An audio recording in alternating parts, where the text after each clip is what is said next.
Hey guys, how's it going? Welcome to my video. Alright guys, just want to give you guys a quick fix on an issue that I had the other day. So basically, I had this issue with my car, and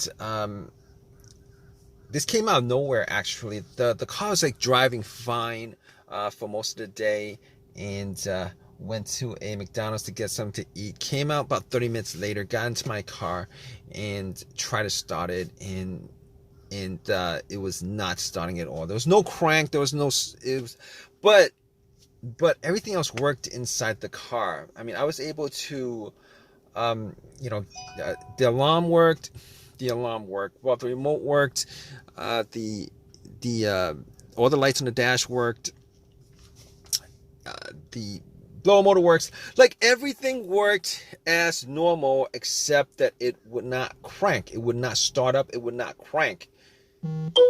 So that was a bit of a uh, you know, an annoyance, a frustration that I was dealing with, and I was like, okay, this this car has been pretty good. I've had virtually no issues with it. It's driven fine. There's no check engine light. Haven't had any issues with it since I had it. And all of a sudden, this came up where, out of nowhere, out of the blue, it just would not start up.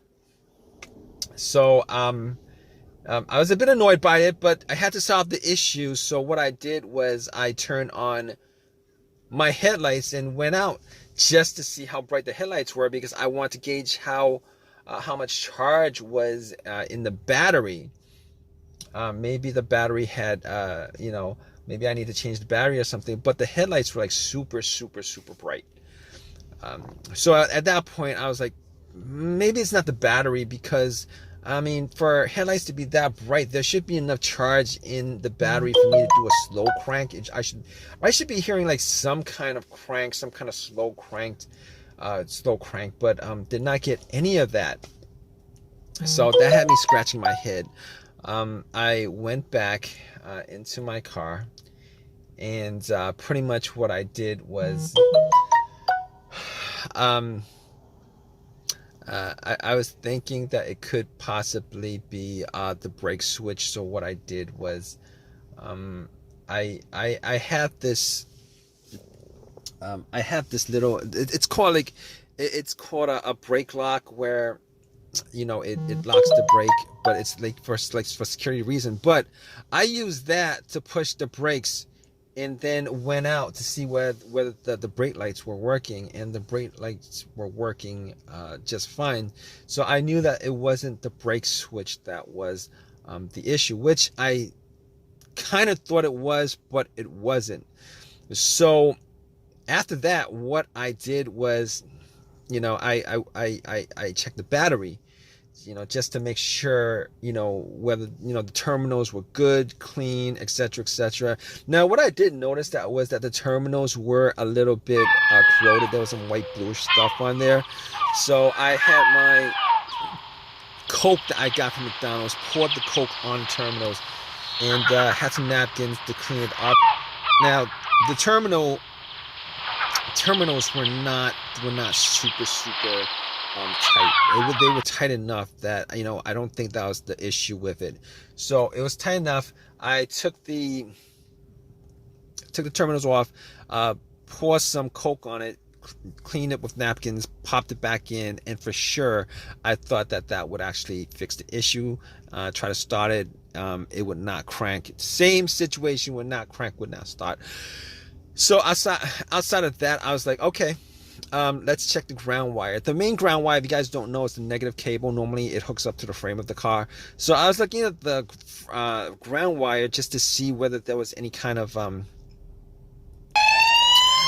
to see whether it was corroded, disconnected, rusted, or anything like that.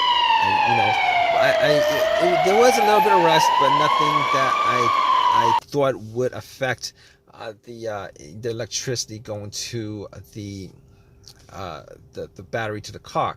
So I was able to rule out that. So at that point I was like, let me rule out the battery completely, because wasn't 100% sure whether it was the batteries that was the problem. So I had somebody help me out with a jump.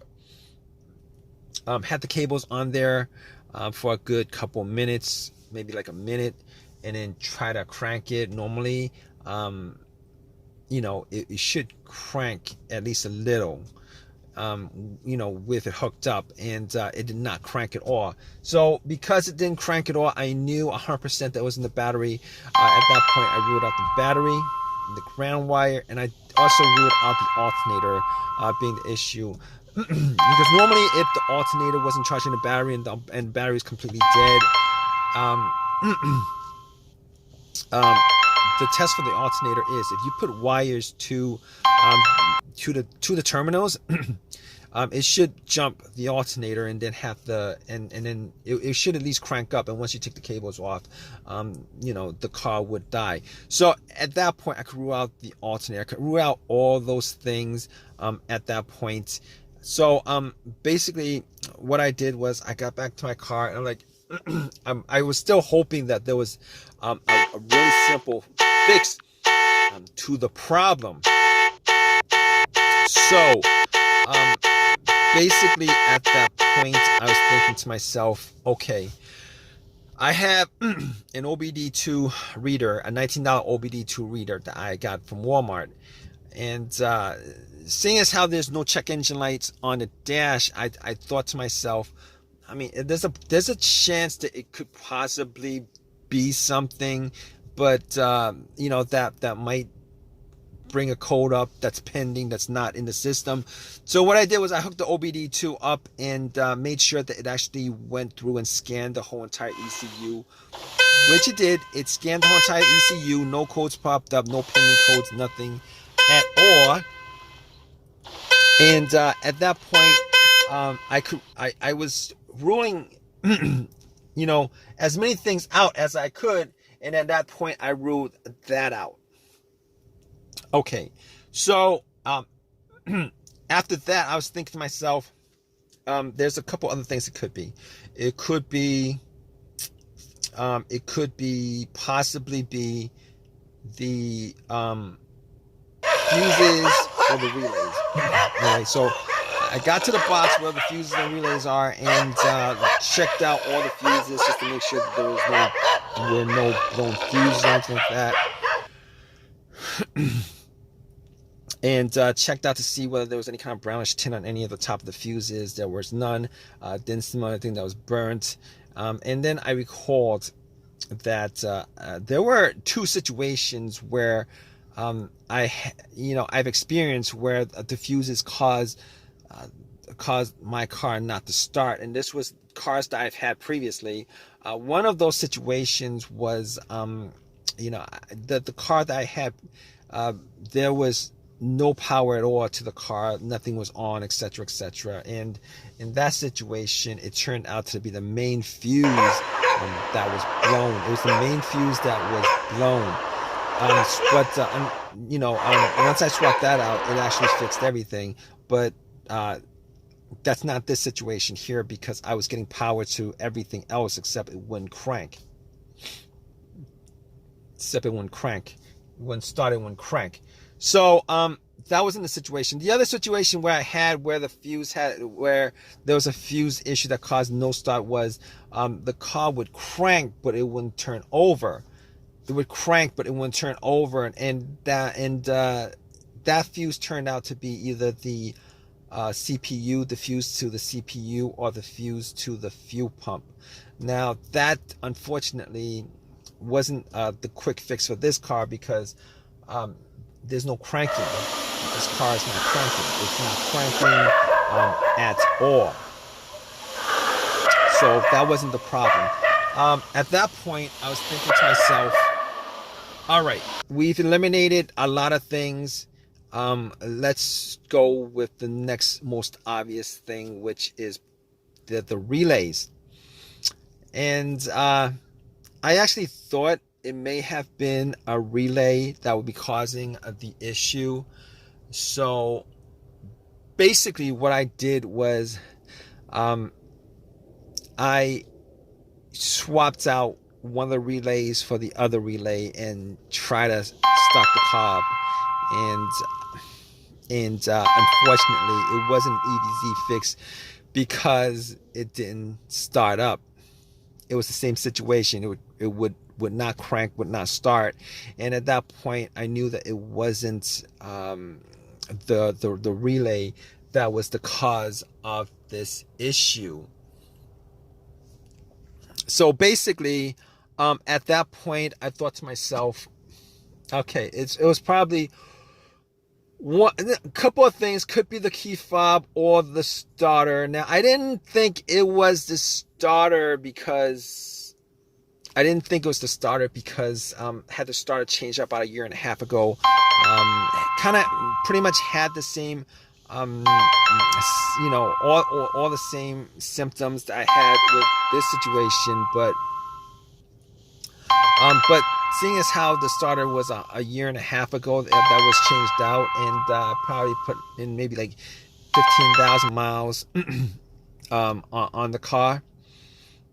It wasn't the first thing that popped up, and it wasn't the second thing that popped up. It was, so I pretty much eliminated to the starter, had the car towed back to my house, and once I got there, I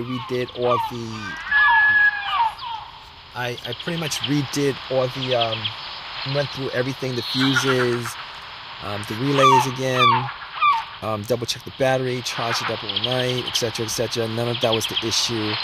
So at that point, I thought it was, it was probably the starter. So I got to the starter and did a direct jolt to it, where I actually put the positive of the battery, got another wire, put a positive of the battery to the, and try to jump the starter, and the starter was completely dead, would not jump. At that point, I knew like 99% was the starter. Took it out, went to AutoZone, had them tested it, and it was definitely the starter that was the problem. And because the starter was warranted had a lifetime warranty on it, got another free starter, popped it in, and it worked. And it's been working ever since. So if you guys are stuck in this situation where you guys are looking for a fix for it, there's a good chance that probably one of the things that I went through in this video could possibly fix your situation. Hopefully it's not the starter where you're stranded until you get the starter changed up. Anyway, if this has helped you guys out anyway, please leave give me a positive feedback. Please subscribe. Please comment if you guys have any comment on this video. All right, guys, take care.